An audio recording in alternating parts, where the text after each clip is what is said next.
Good morning. Good morning. Great to have you with us this morning, whether you're here in person or watching via the live stream. Welcome. It's great to have you with us. As Andy has already said, today is Palm Sunday. I don't know what you think of when you think of Palm Sunday, the beginning of Holy Week, an opportunity to get a donkey to church and have another parade. Children to dress up and parade towards church, a celebration, a ticker tape parade where we celebrate Jesus and his entrance into Jerusalem. But if that's all we think it is, then we are missing a major part of the narrative. And that is that Palm Sunday is an intensely politically volatile story. For starters, it falls on the festival of Passover, the festival of Jewish liberation. And it's difficult to think of, to believe that Jerusalem could be a volatile place, isn't it, when we think of Jerusalem today? But in Jesus' day, Jerusalem was just as volatile as it is now. You see, the Israelite people had lived for centuries with the boot of empire upon their neck. Initially, the Egyptians, then the Babylonians, the Assyrians, and now the Romans. And they longed to be liberated. They longed to have their land back, to be their own masters and not oppressed by a foreign power. And the festival of Passover looks back to a story in their past where God delivered them from Pharaoh and from Egypt, and where for a period they had their own land. It was their grand story of liberation. And they're gathering in Jerusalem to celebrate this memory with their Roman captors looking on. In 4 BC, some of the zealots, the religious extremists, managed to corner a group of Roman soldiers and stone them to death. Rome responded in kind by sending a garrison of soldiers to Jerusalem, and they slaughtered 3,000 people that Passover, and Passover was cancelled by the Roman authorities.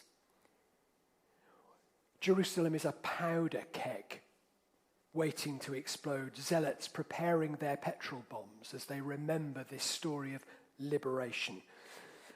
And in the reading today, there are several clues. As they welcomed Jesus in Jerusalem, they threw their cloaks on the road, a symbol of welcoming a royal king. You know, the Romans declared there was no king but Caesar. And here they are welcoming Jesus in, laying their cloaks, saying, "Here comes the king, a rival king." They took palm branches from the trees and they waved them. Might seem innocuous at first, the equivalent of those big foam hands you get at football matches going, "Yay! Woohoo!" 200 years earlier, Judas Maccabeus means the hammer, Judas the hammer had led a revolt against the Romans, and he very nearly succeeded. His symbol was a palm branch. This is a very deliberate, symbolic act of waving palm branches, saying, "Jesus, you're going to be like Judas Maccabeus, aren't you?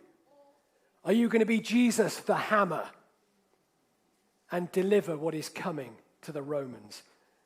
Andy's already alluded to it. Hosanna, save us. At its root, liberate us. Their song from the Psalms, "Come, liberate us." Does that put a different complexion on the Passover story? This could erupt any minute. So as a result, the authorities need to be in town. They need to be in Jerusalem and be in control. There are representatives of the government in Pontius Pilate, representatives of the local authority in King Herod, and the leader of the national church in Joseph Caiaphas. They are all present in Jerusalem to keep a lid on this and stop it exploding. We're going to take a look at each of these characters, these antagonists in the story in turn. And first, we have Herod Antipas,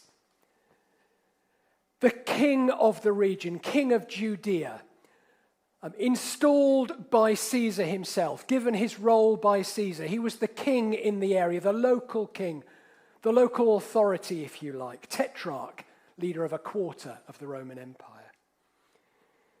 His main job is to collect taxes, and he works for Rome collecting their taxes. Some figures from the time have the taxation rate as high as 90%. I can see some of you eye-watering and wincing at that thought. 22, 40% seems like, imagine a 90% tax rate. And it's Herod's job to collect that money and send it to Rome, keeping a healthy amount for himself as he lives in his royal palace. Herod Antipas, the client king. Next, we have Pontius Pilate, the Roman governor. Pontius Pilate lives in a place called Caesarea Maritima. It's a coastal port to the west of Jerusalem, and he lives in a Herodian palace. And he generally has a pretty nice life. He's the Roman governor, Caesar's representative in the region. And he lives in a nice villa by the sea. And to be honest, he doesn't really want to be bothered with these Jews as long as they behave themselves. But he knows 3 times a year he has to at least turn up in Jerusalem to make sure that he's keeping the peace.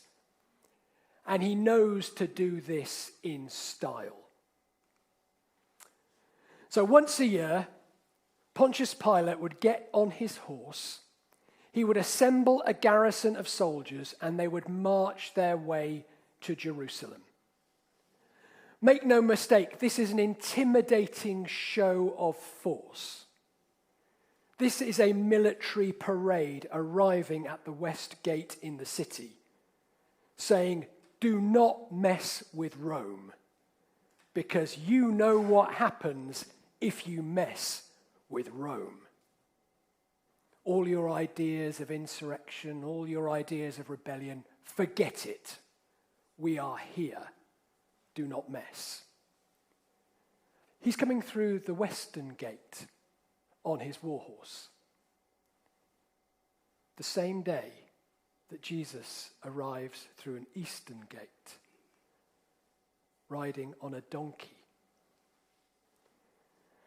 There's an old story told that if you came in war, you rode your horse, and if you came in peace, you came on a donkey. Jesus is making a deliberate statement. That's why his instructions are explicit. Find me a donkey. Get me one so that I can ride into the city. And it is in part to deliberately fulfill a prophecy. It is to make a statement, and anyone who's aware of a prophecy from Zechariah will know these words.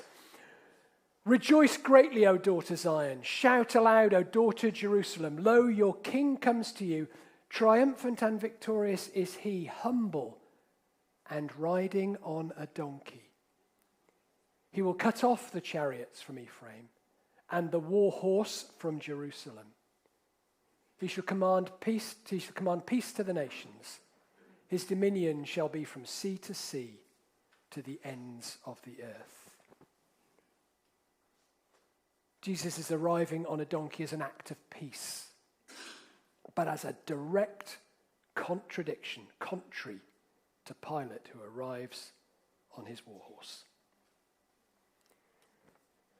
Now, I can kind of understand Herod and Pilate, the local authority, the national government, but then we have our third character in this story, Joseph Caiaphas, the high priest, the Archbishop of Canterbury, the Pope.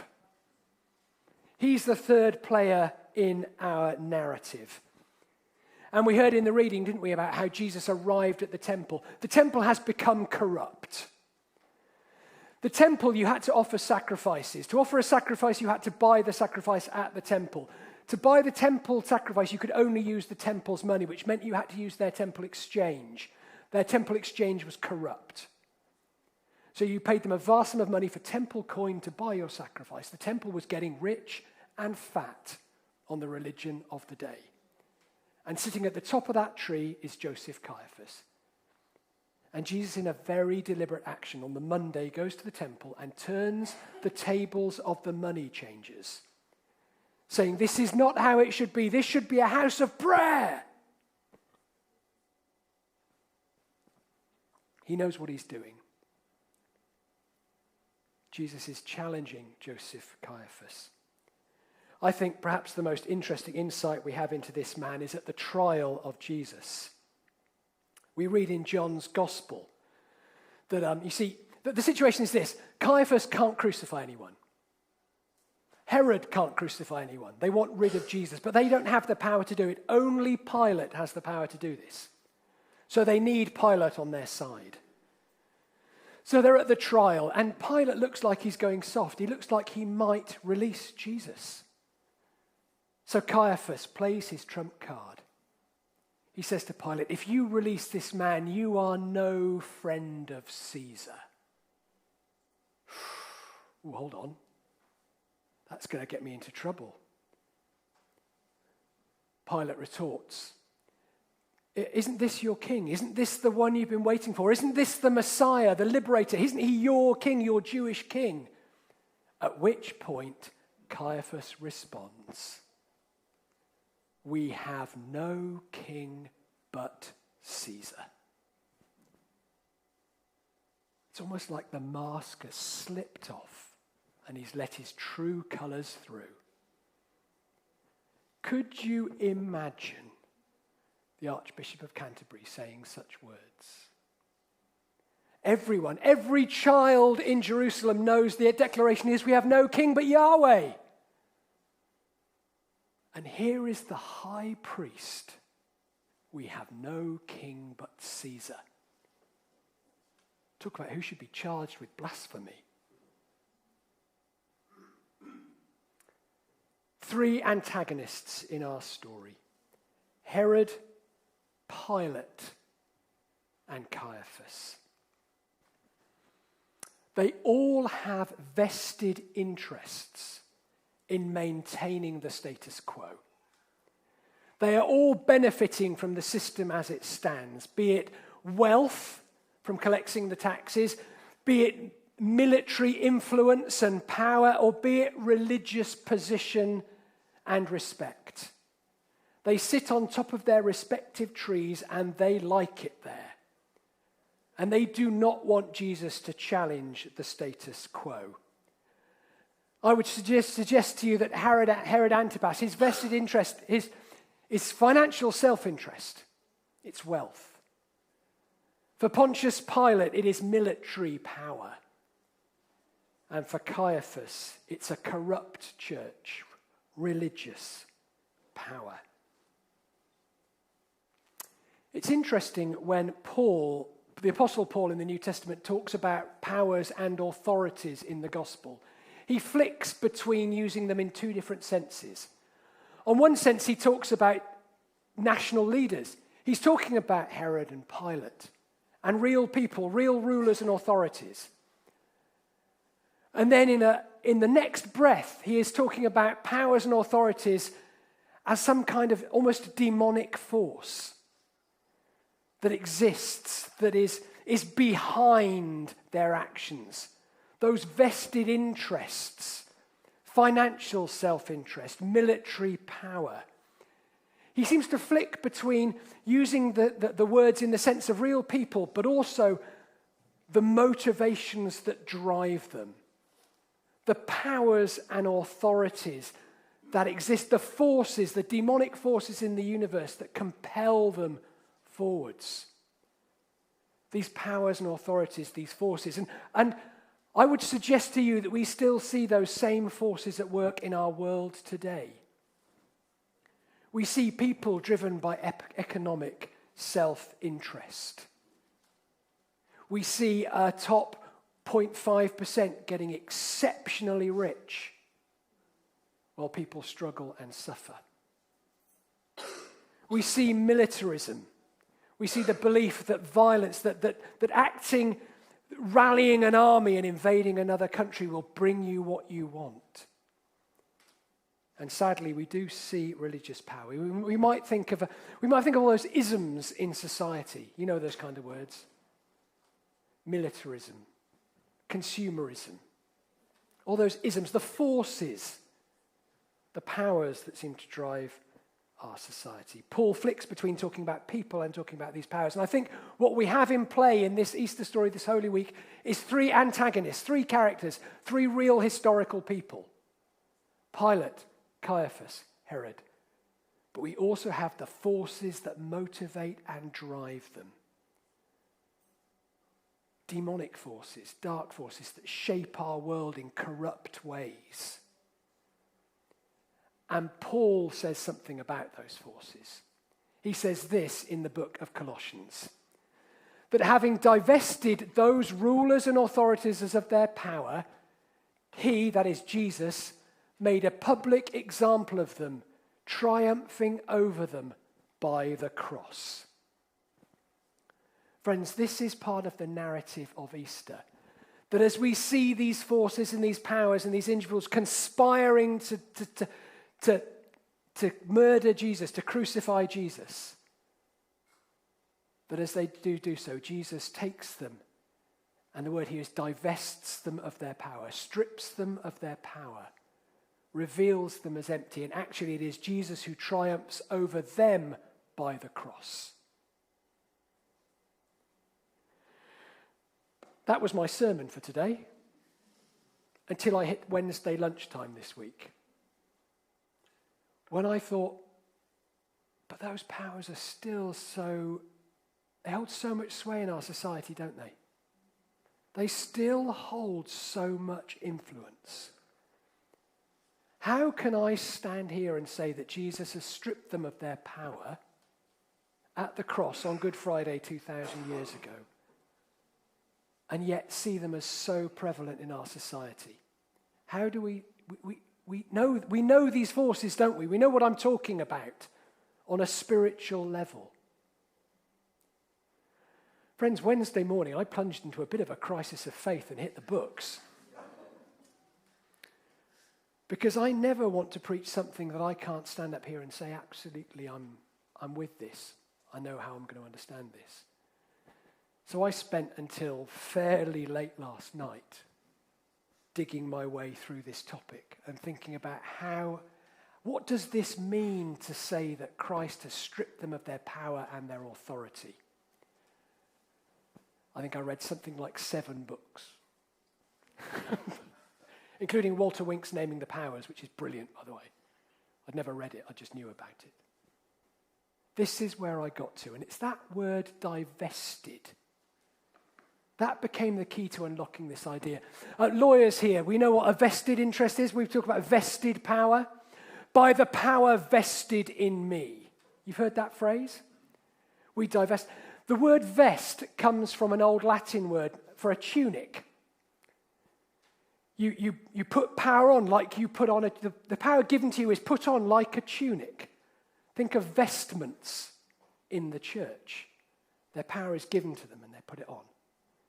It says in this passage that Jesus divested them of their power. He took that power, he took that tunic, and he stripped it from them. Paul says, you look on Jesus stripped on the cross and you think he's the one who's humiliated, he's the one who's stripped. But no, on the cross, Jesus has stripped those powers, authorities, and he has laid them bare and exposed their ultimate futility, their ultimate powerlessness. That these powers are at best penultimate, but they have no real way of inflicting permanent change. They just self-perpetuate. And why are they still in the world? Because so many people still buy into them. Because so much of our society is still structured around them and still people serve them for their interest and for their gain.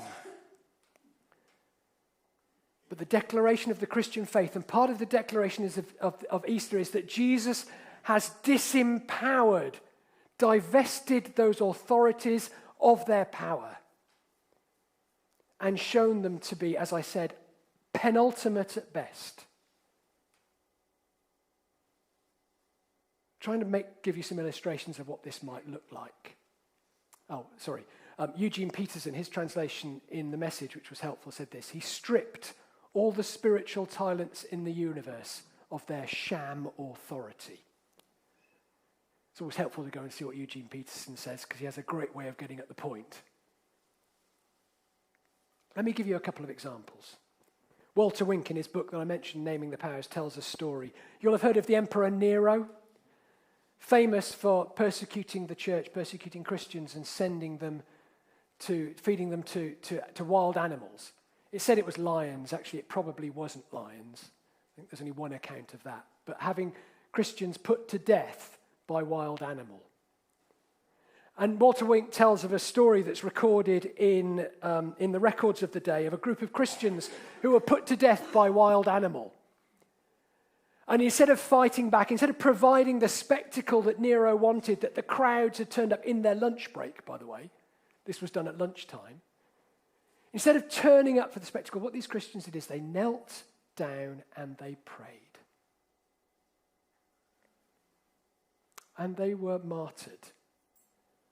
But as they were martyred, the crowd turned away in shame and left the auditorium. That it wasn't the Christians who were shamed as Nero had hoped. It was Nero himself who was shamed by the Christians' actions. He exposed the whole charade for what it was, an act of powerlessness. The act of a desperate man wanting to retain power and wanting to make a display. And in their simple, peaceful action, the crowd turned away. And it was Nero himself who was shamed. Let me give you another example. Have you ever played anger tennis? You know how that works? Anger tennis? In the house, you get one argument. There you go, have that. They come back with their retort. And the whole game begins to escalate. It starts to ratchet up on either side. And you can feel the argument is, that's only got one way to go, folks. Someone needs to put down the racket. Walk away. Disempower the situation. And bring peace to the argument. It's not only the same with arguments and violence. We might think about it in terms of economic power. We look at Jeff Bezos. We look at his fortune. And those of us of a certain leaning go, that's just utterly corrupt. How can one man own the same wealth as half a dozen countries? Just horrendous. And then I go and shop on Amazon because it's convenient.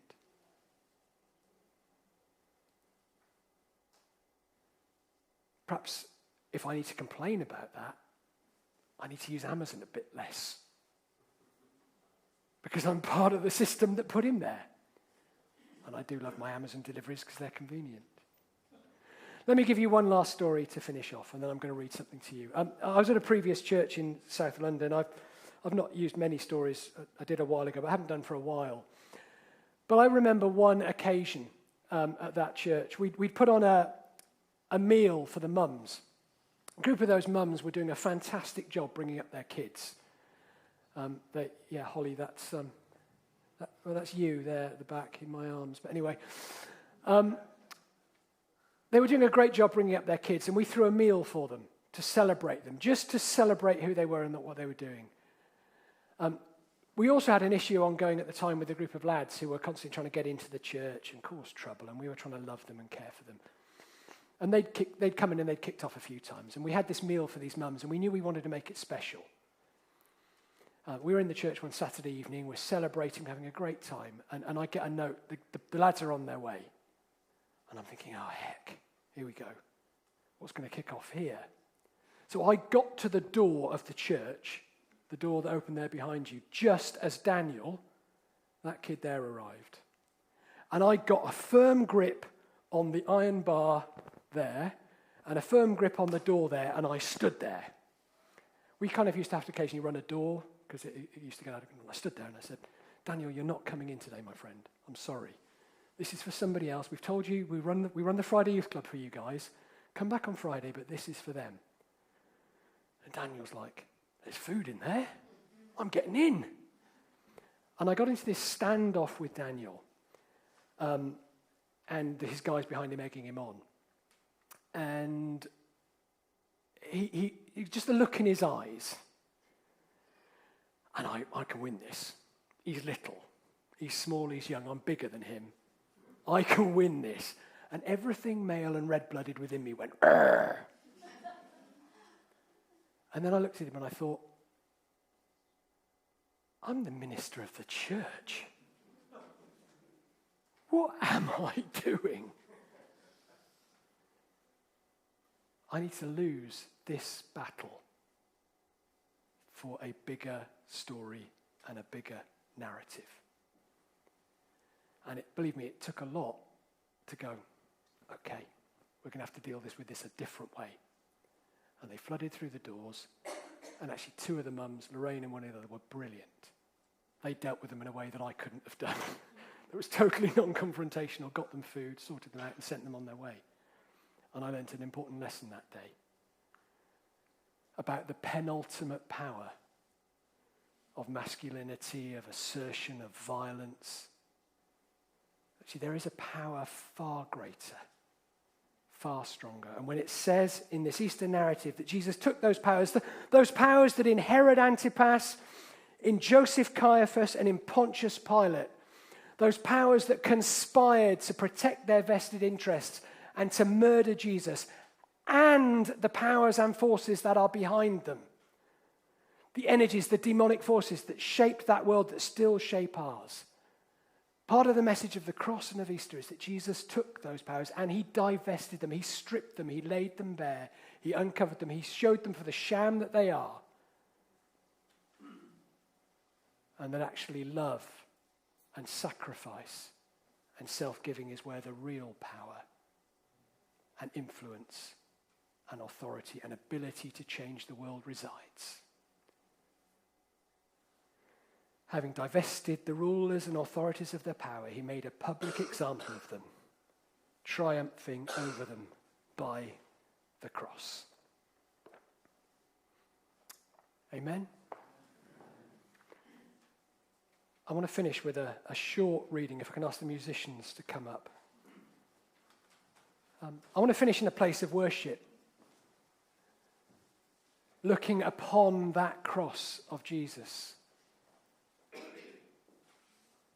where he takes that power, that violence, and he takes it onto him, his very own self, his body, is pierced, is humiliated, suffers some of the worst violence that humanity could throw at somebody. And as an innocent man, he takes it, absorbs it, exhausts it, and lays it bare as futile in the face of love.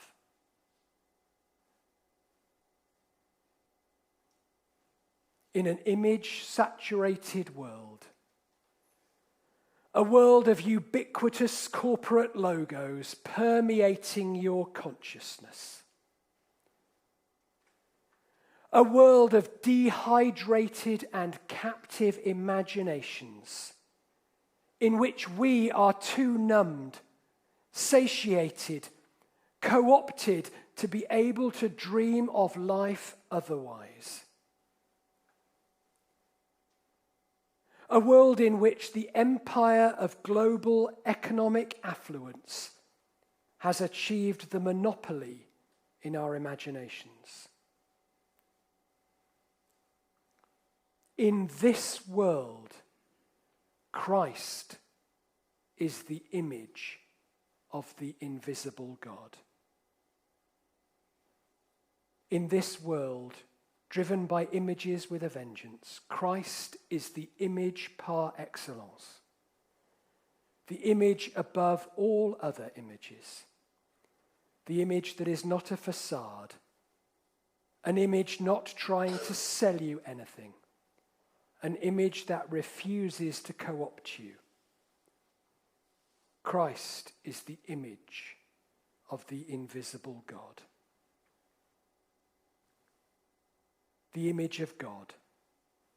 A flesh and blood, here and now, in time and history, with joys and sorrows, image of who God is. The image of God, a flesh and blood, here and now, in time and history, with joys and sorrows, image of who we are called to be. Image bearers of this kind of God.